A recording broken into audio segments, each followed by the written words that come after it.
What's up guys, welcome back to a new Patreon Q&A video. If you want your questions answered or just want other benefits acquired through the Patreon, make sure to check it out, linked in the description. And I also decided to include 5 questions from a community post I put up on the channel to include some non-Patreon people. But yep, let's begin. What do you think will happen with Nicholas and Justice Boy now that the match got called off? I believe Lolong said something along the lines that they're going to be imprisoned or detained for the remainder of the tournament. So maybe at some point we're going to see both of them imprisoned, and maybe if that worm invasion arc does occur or something like that, we'll see them getting released and possibly fighting again or something like that. But if I had to guess, we're probably not going to see them for the remainder of the tournament and they're just going to be imprisoned. What are your expectations for the Record of Ragnarok anime? So initially my expectations were high. I wanted it to be absolute greatness, top tier animation for the top tier fights in the manga. I was hoping for that, but now my expectations have gone down a little bit after seeing the few trailers they released. Initially the trailers didn't look the best.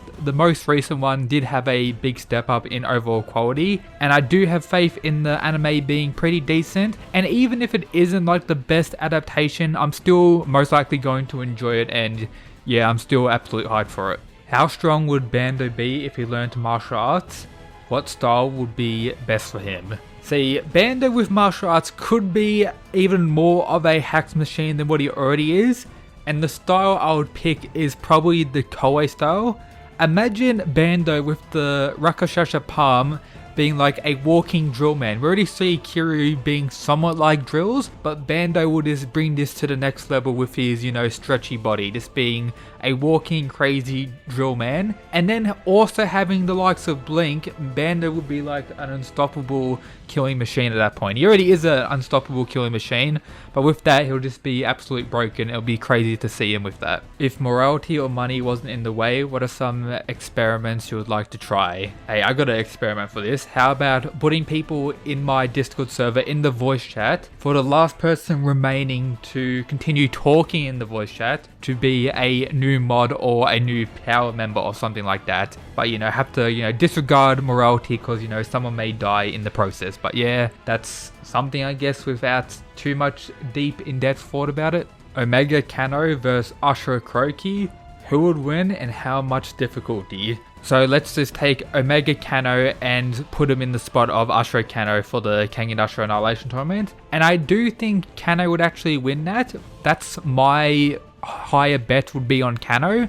It is possible Kuroki could have other tricks up his sleeve to counter likes of Kano, but the one he did exploit during that fight was the lag when Kano would switch from formless to his martial arts style, and in Omega he doesn't have that lag, and I'm guessing he's overall strong as well with the crazy Omega amp many characters have gotten. So for that, I would say Kano would win, maybe high difficulty, probably maybe 85% difficulty. I would say Kano would be able to defeat Kuroki, but it is also possible that Ashura Kuroki still had tons more in himself and could have worked out another strategy, or could now come up with another strategy to defeat Omega Kano. But he did say he doesn't know whether he can defeat him now, so yeah, I'll just say Omega Kano should be over Ashura Kuroki, but Omega Kuroki versus Omega Kano is still probably the either way thing, but I do think Kano should be able to defeat Ashura Kuroki.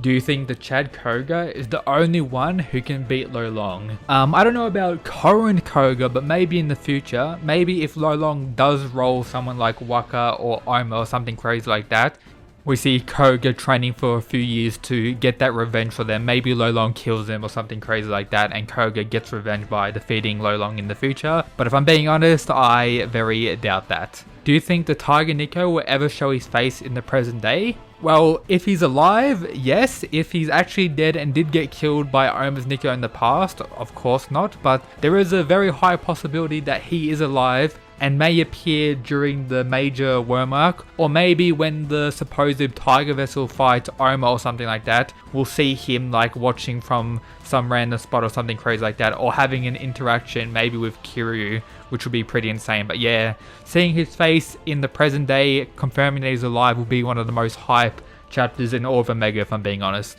If you could pick one side or forgotten character in Kengan Ashura to be the main character in Omega, who would it be and why? Forgotten or side character? I'll probably go for Hassad actually. in the Kengan Zero chapter he got from him, it was pretty interesting. And then he got kinda done dirty for the early parts of Kengan Ashura. He did get a little bit of redemption later in helping Nogi with Medicine Man and all that. But still, it'll be interesting to get more from Hasard, and I don't believe we've seen him in Omega so far, so maybe a spin-off manga covering the, the story of Hasard or something crazy like that. That'll be pretty interesting, and he is a character that doesn't really get too much love, if I'm being honest. Let me know your thoughts on that question down in the comments. I'd love to hear some other people's perspective on that. Why the Ancient Curse didn't work on Kiryu while fighting Nikaido Ren in Kengan Ashura. I believe it was implied it didn't work or didn't, one-shot him due to, Fallen Demon. If he didn't have Fallen Demon, he may have been defeated, but I don't think it was stated, but I think it was more implied with Fallen Demon coming out, showing that that was the reason why he was able to overcome that.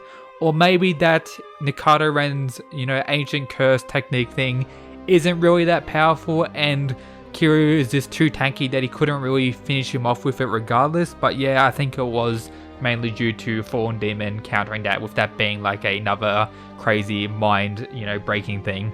And the last question for today's video: what power would Kengan characters have if they were in Jujutsu Kaisen? Well, you'll have the characters like Julius, Waka, or the physical powerhouses have heavenly restriction like Toji and Maki, being able to disregard all their curse energy for insane raw power and, speed. Imagine Julius with that as well. That'd be like the perfect character to have heavenly restriction. Maybe characters who mostly rely on like techniques, maybe Kiryu or Oma could have some crazy curse attached to them like Yuta. Maybe Oma has the Ashura demon curse or something like that, and then Kiryu can have some other curse attached to him. That's what they use to fight. That would be pretty cool.